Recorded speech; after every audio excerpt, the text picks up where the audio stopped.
All right, we're switching it up.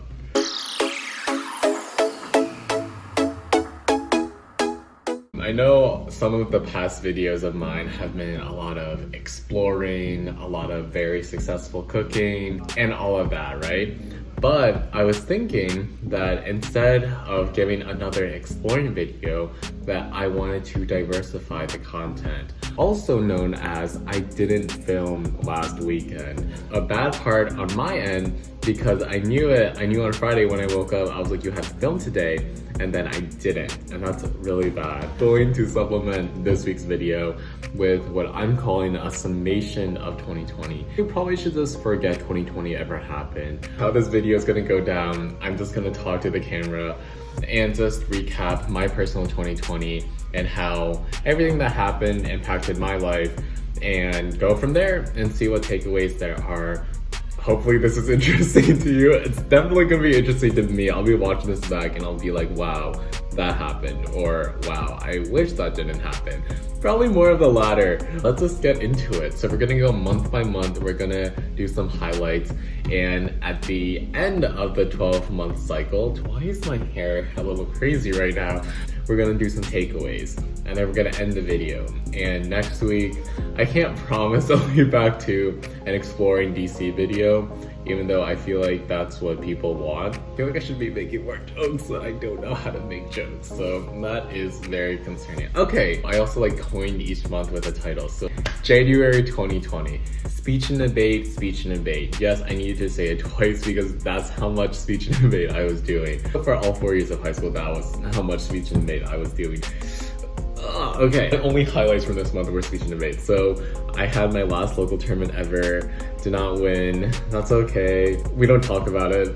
Then we had our last Sylvania. For the non-Ohioans and the non-Ohioan speech and debaters in this video, so probably the majority, Sylvania is a very special tournament because it's your first go-away tournament or staying overnight tournament for the majority of the team. And I'm getting into details here, but basically it's a good vibe. We always have a good time, even if we break or not. Obviously we prefer to break in advance. So that was my last Sylvania, which was really sad. The following week I actually won my first national tournament. First and last national tournament that I won. But basically it was at Durham Academy in Durham, North Carolina. You get this cool little prize, you get a little sword that I'll insert right there. And so that was cool. Our last Emory trip.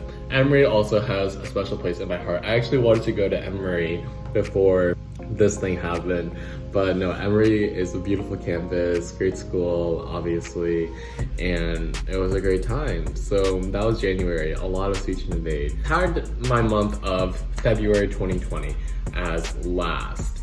I think if this doesn't show you how much speech and debate I did in high school, nothing else will. In February, we had our last state qualifiers, our last national qualifiers, and our last trip to Stanford. And I distinctly remember Stanford because I met up with my good friend Dawn Tahir, also known as Dania Tahir, but Dawn, always in my heart. We had a great brunch and I got to meet some of her great friends, and she was able to be a great host, a great welcoming presence on the campus. Stanford, as many of you know, is a school in the US, pretty well renowned. It was beautiful, it was a great time.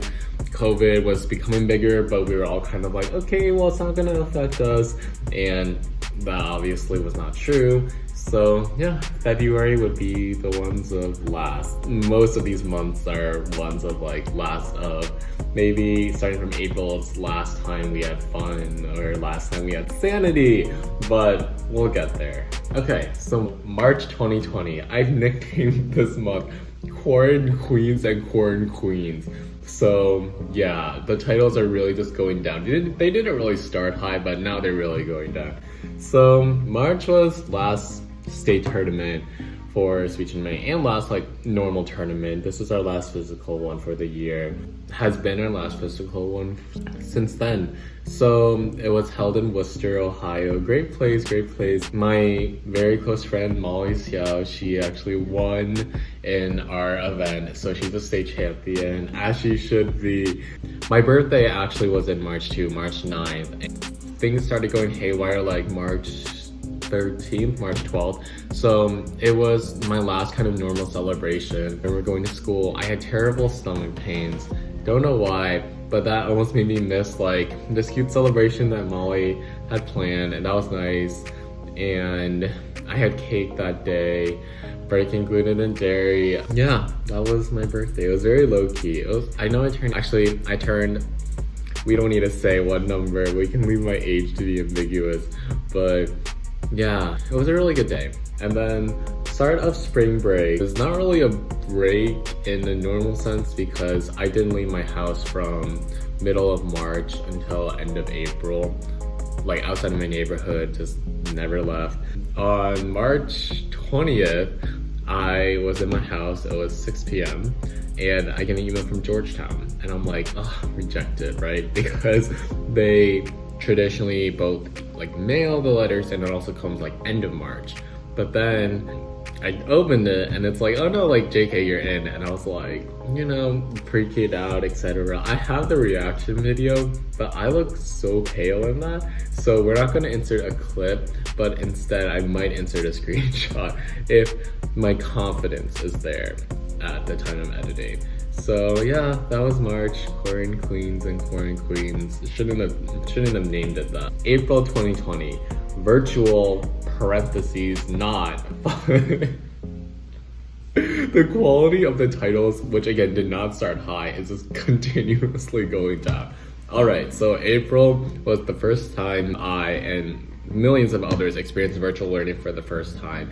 And it wasn't it. It really wasn't it. I think a lot of people would agree with me on that. Everyone was trying except for the students, and that was the problem.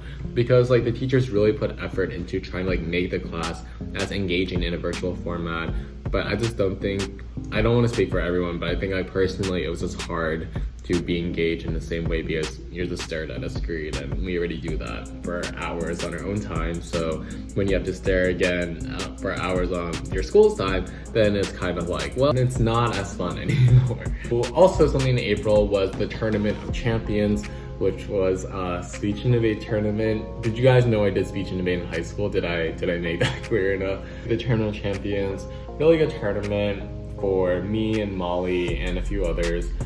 That happened, and April 20th was the first time leaving my neighborhood since quarantine started, and that was to celebrate a friend's birthday. So it was really weird to drive out again and see other people. First time wearing a mask, like in that context, and I'm just like, how do I put it on my, like, oh, okay, it is on now.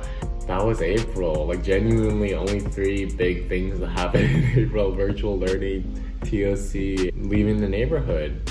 All right, May 2020. This one's titled New Beginnings, kind of. Virtual classes ended, thank God. That was not a time all of April, but I don't remember a lot from the last virtual class I had of. I think it was Spanish, chemistry. Yeah, I took chemistry in high school, which is crazy now that I think about it. Probably my English class, Asian American, literature, orchestra. Those are the classes I think I was taking, and I don't really remember anything particularly memorable about any of the last ones. You know, it felt the same. Like we had been doing the same thing for a month at that point, so it was weird to end like that. Senior project started, so for my senior project, I don't know if I can link a website, but if I can, it will be linked right here.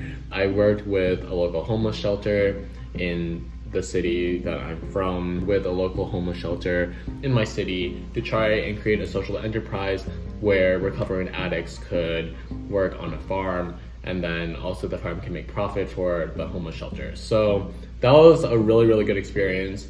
I was really fortunate that they wanted a high schooler to help them and not someone with a more advanced portfolio, for lack of better terms. So that was really impactful work, and that made me really excited to come to Georgetown actually.